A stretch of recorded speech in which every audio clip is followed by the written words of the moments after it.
Hey everyone, welcome back. Today is October 18th, and Baro is here on the Kronia Relay on Saturn. Our previous recording crashed, so here we are recording this once again. Anyways, if you didn't know, if you've been living under a rock, Warframe 1999 has dropped their little demo on your relay at the Conclave console. You'll be able to try it out there and play as Arthur in an extermination mission. But otherwise, this is what Baro has brought this time. We're looking at some Daggett login music. We've got our Prime Smite Corpus. Now, this doesn't really show up very often.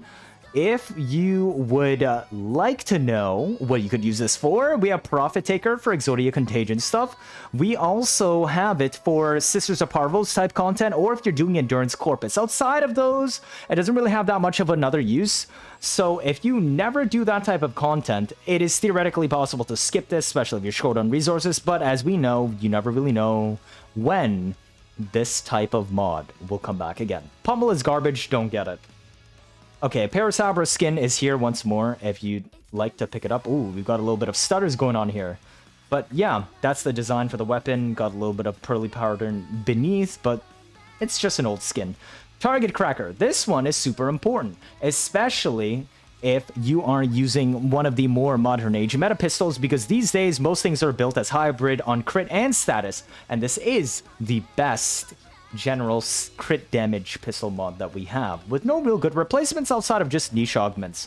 We've got an entire Ito collection too as well. These shoulder plates make you look a little bit more like a samurai, a bit more going on there. Then we have a very minimalistic chest pieces that look like this, but most notably are these rather, in my eyes, appalling like plates. I never really use them, but if you like them, they're there for you to have. Zyphos Prisma skin returns once more if you want it for your dropship.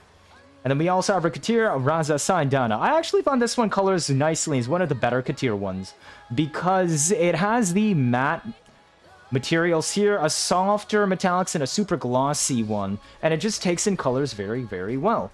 Then we have Viper Wraith. This weapon is a little bit of a tragedy, and it's just like there's an augment that gives you infinite ammo and headshots and things and whatnot, but I still wouldn't use it. One, no special out the variants, no Incarna modes, 20 shots in the mag, 14 base fire rate, kicks a fair bit.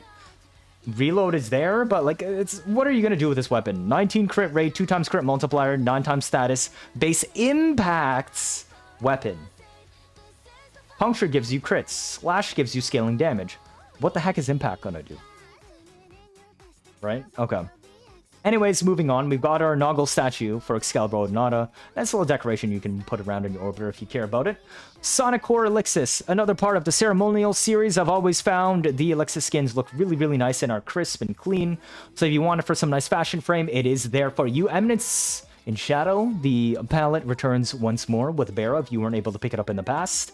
And if you want to look like Mr. Freeze, the Oculus returns from Teer once again. Got our Taxon Desert Camo skin that looks like this. If you want it. I mean, I find it looks decent, but it's really nothing special. We've got our Tenno Kindred Rug, a masterclass item that many use to decorate their orbiter to get some of the homiest, comfiest vibes. I've seen some pretty cool stuff done with the Tenno and Chrysalith-related decorations that we're able to get.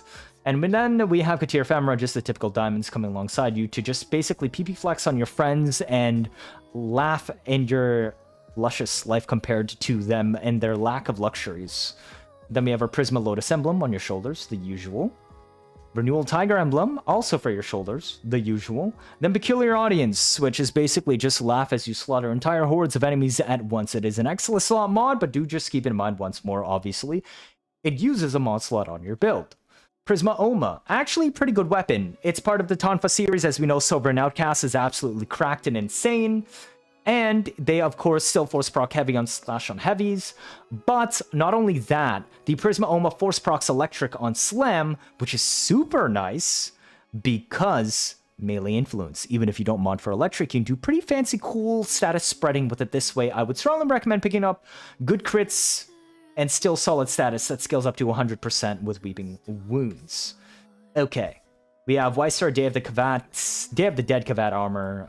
I guess it's finally that time of the year again, but I feel like they've been running Day of the Dead skins literally all the time, everywhere, even when it is nowhere near Halloween at all.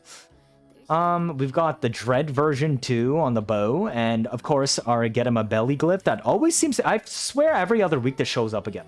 The Path Ephemera, if you haven't been able to get it, I mean, it's been years now that he brings this every week. I'd be surprised if this is still new to you guys. And the Sands of Naros quest blueprint item for your very own Kavat farm. Or, well, I guess your base Inaros that you can feed into the helmet. And, if you show up with Inaros Prime himself, the Lost Signal Escort quest. That's it, what Baro has brought this week. A like, subscribe, goes along with helping out the channel.